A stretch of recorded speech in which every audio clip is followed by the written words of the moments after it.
Hey everybody! Alright, I don't think people can hear me. Hold on. Hey everybody, how's it going? Actually, there's nobody here. There's not gonna be anybody here for a long time. Listen, for the last 6 weeks, I've been at home quarantining, and there's a special reason why I'm in this theater, and I'll tell you at the end of this video.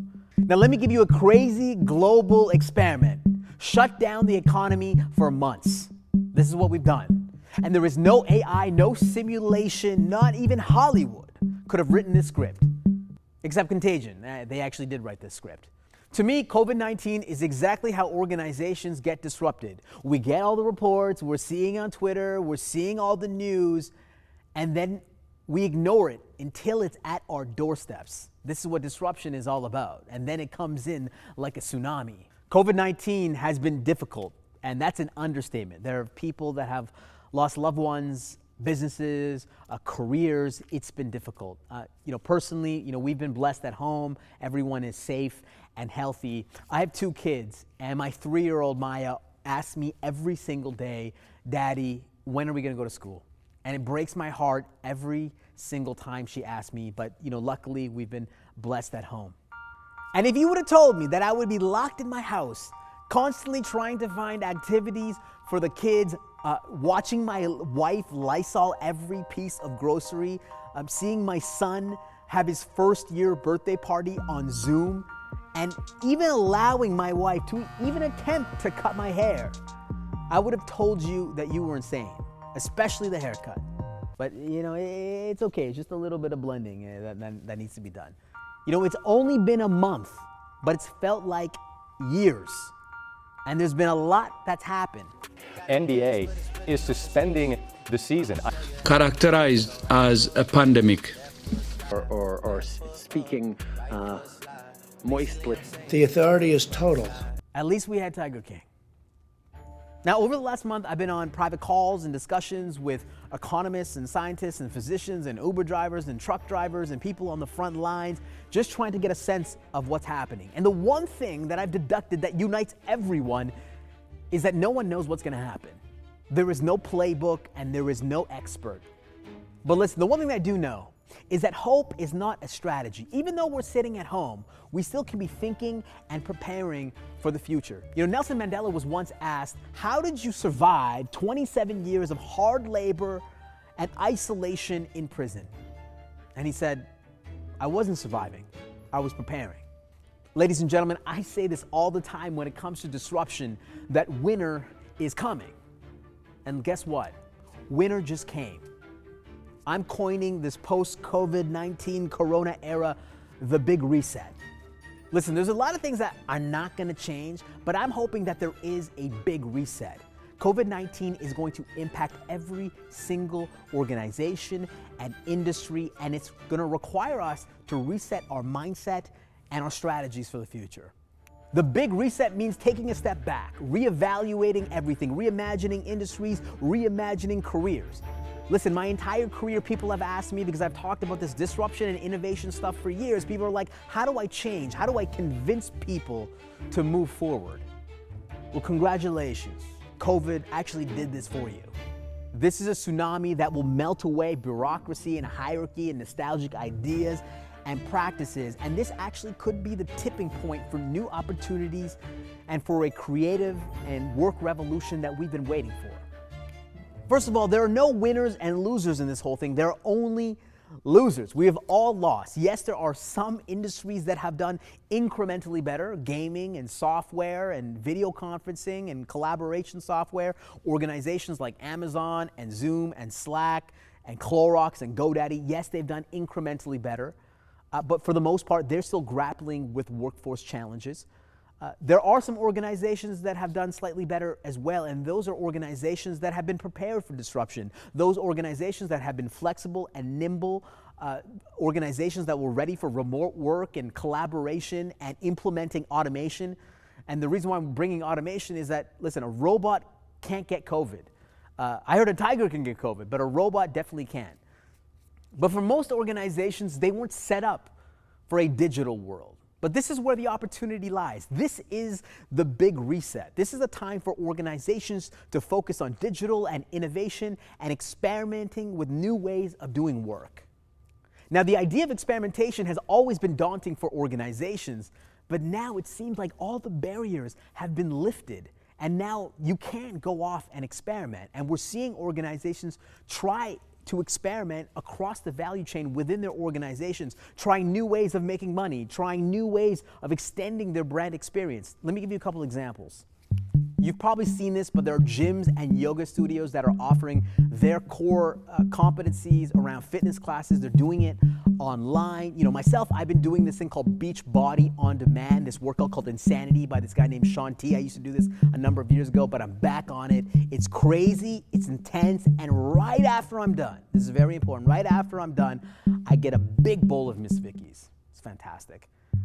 You have other organizations, by the way, like Airbnb. They're offering virtual online experiences. So they basically take hosts and now they're turning them into teachers. That you can get people to help you to make sangria. You can talk with Olympians. You can get a tango concert. You probably know this already, but restaurants and bars are finding new ways of getting revenue. A lot of them have turned into pickup or delivery only. Some have turned to groceries for extra revenue. You even have a strip club in Portland, and they created something called Boober Eats, where two women in pasties, nearly topless women, will come to your door and deliver you food. Somebody in Portland, let me know how that goes. I'd like to know what's going on. Now, the NBA has tried a couple different things as well to extend their brand experience, giving fans something to enjoy. They just had a players tournament with NBA 2K. They just had a horse competition. Both of these things were terrible. They were both shot on what seems like LeBron's flip phone. But listen, they're trying. I think everyone is just waiting for Michael Jordan's documentary to drop on Monday. It's called The Last Dance. It's going to solidify Michael Jordan as the GOAT, as the greatest of all time. Sports fans are really hurting right now. And speaking of goats, Sweet Farm is a farm out in the States. They are offering $100 so that you can invite a goat to your next Zoom call, like a real life goat you can invite to your Zoom call. This is how people are making money. Now, the reason why I'm bringing this up is because people have been dying to experiment with new and creative ideas, and now's the time to do that.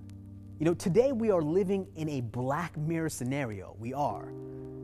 And what this requires is us to actually take Black Mirror solutions. And if you don't know what Black Mirror is, it's a crazy sci-fi show, and all I'm trying to say is that we're living in unprecedented times, which means we can actually take unprecedented actions. The big reset is about taking a step back and even asking dumb questions. One of the questions that I have is really around work.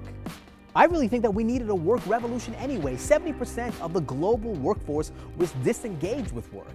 And I think with people working from home, they're finally realizing that work had a lot of fat. There were too many people, too much politics, too much drama, too many meetings, too much work that they were taking home. So although working from home has helped us realize all these things, I really do believe that working from home in the long term actually kills innovation. Innovation is about ideas coming together from different people. It's about randomness and spontaneity and chaos, and that doesn't really happen when people work from home.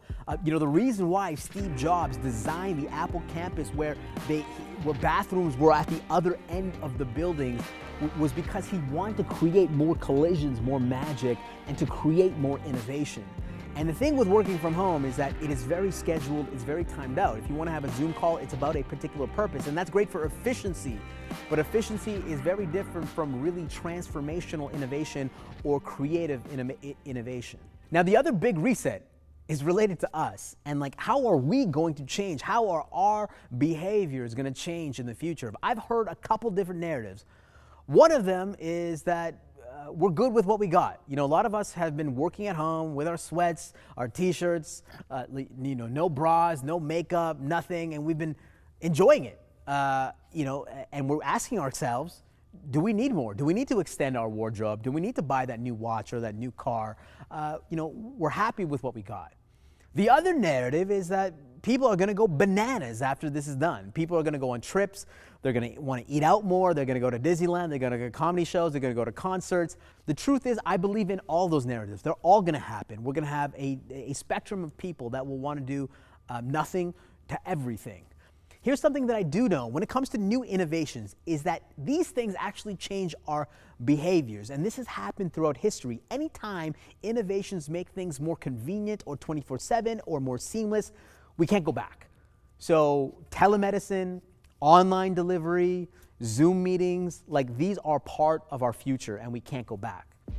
And when I talk about this big reset related to us, I'm not actually talking about business. We've lost something during this time. We've lost that connection, the community, meeting each other in person, that love, that magic, those collisions when we're together. And what's wild, I tweeted this out a number of months ago. Actually, I tweeted this out last year. We have built a world where we have fundamentally isolated ourselves. We Netflix all our movies, we Uber Eats all our foods, we Amazon all our goods, and God forbid somebody knocks on our door. We are fundamentally isolating ourselves because of technology, and that's why we're starving for community and connection, and you see it already. And I think this is a wake-up call for us to double down on relationships, connection, and community. So what do we do moving forward? Well, I really believe that adversity creates innovations. People think about innovation as costing a lot of money, or there's a lot of tech implementations that need to be done. But innovation is actually just thinking differently. And I think today, as you saw with some of the experiments, it's really about asking different questions. So really focusing on innovation is important. I think the other thing is really doubling down on love. If you are in a position to do so, show more love. If you're getting food delivered, tip more handsomely. If you have employees, surprise them with something small. If you are attached to a nonprofit or a charity, now is the time to give. One of the reasons why we're in this beautiful theater is that there are so many musicians and artists and entertainers that are not on the radar that have been severely impacted. And I'm just gonna put a link in the comments below so you can support these folks as well. But most importantly, ladies and gentlemen, the big reset is about us stepping back. It's about us reevaluating things, us asking dumb questions, and reimagining a new future. Thank you so much.